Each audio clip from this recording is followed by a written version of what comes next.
Hello, আসসালামু আলাইকুম। কী অবস্থা সবার? সবাই ইনশাল্লাহ খুব ভালো আছে। আমিও ভালো আছি। তো আজকে একটা নাটকের আপডেট নিয়ে আসলাম। তো নাটকের নাম হচ্ছে প্রজাপতি মন। এটা ডিরেকশন করেছেন ইমরাউল রিফাত ভাই। আর এতে অভিনয় করেছেন আরশ খান, ফারজানা শার্লিন আপু, সোনেরা সোনেরা। যাই হোক, অনেক দিন পর একটা ভালো নাটক দেখলাম, ভালো গল্প নিয়ে। আসলে ডিরেক্টররা যারা ভালো গল্প নিয়ে কাজ করেন তাদের নাটক দেখতেই ভালো লাগে, তাদের গল্পের রিভিউ দিতে খুব ভালো লাগে।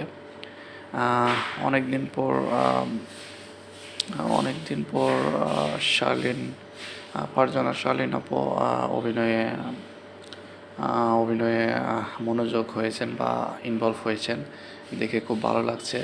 তার অভিনয়গুলো আগে অনেক ভালো ছিল। যাই হোক, গল্পের শুরুটা হচ্ছে এরকম যে ত্রিভুজ, তিন বন্ধু মিলে একজন আরেকজনকে ভালোবাসে, সেই বিষয়টা ফুটিয়ে তুলেছেন ইমরাউল রিফাত ভাই। তবে একজন আরেকজনকে ভালোবাসে সেটা প্রকাশ করে না।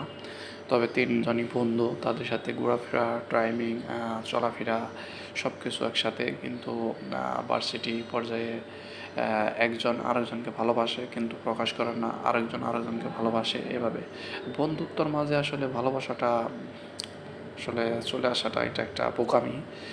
যাই হোক, পরে যখন বুঝতে পারে যে এক বান্ধবীর দুইটা কিডনি ড্যামেজ, তখনই ঘটনাটা পাল্টে যায়। তো এভাবে আর কি নাটকটা শেষ হয়। তবে লাস্টের ইমোশনটা খুবই খারাপ লাগে। ধন্যবাদ সবাইকে নাটকটি দেখার জন্য। আল্লাহ হাফেজ।